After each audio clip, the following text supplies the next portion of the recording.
প্রতিদিন পরীক্ষার আগে কায়নাত আমাকে এভাবে করে আমার কাছেও একটা ছোট্ট পরীক্ষা দেয়, যেগুলো পড়েছে সেই পড়াগুলো হয়েছে কি না।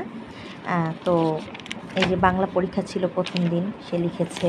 তারপরে আজকে যেমন ইংরেজি পরীক্ষা ছিল, যার কারণে এগুলো সে কালকে আমার কাছে যে পরীক্ষা দিয়েছে, যেই গুলো আসবে, কোয়েশ্চেনগুলো আসতে পারে, সেগুলো মানে তাদেরকে যা যা পড়ানো হয়েছে সেগুলো আমি এই যে লিখে দিয়েছিলাম।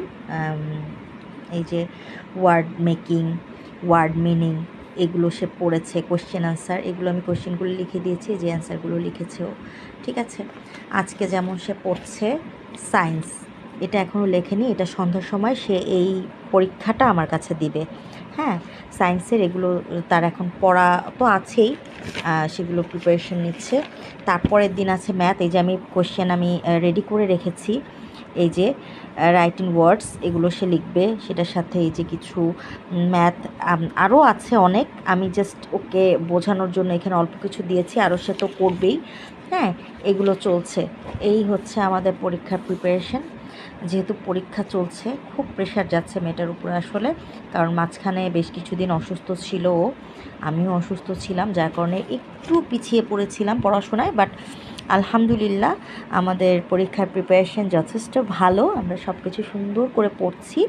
তো আপনাদের কাছে আমরা দোয়া চাই, যেন কায়নাত যে পড়াশুনো করছে, কষ্ট করছে, এই কষ্টটা যেন ওর সার্থক হয়। পড়াশুনো যেগুলো করেছে সব কিছু সুন্দর করে মুখস্থ করেছে, পরীক্ষার হলে যেয়ে যেন সে সেগুলো লিখতে পারে।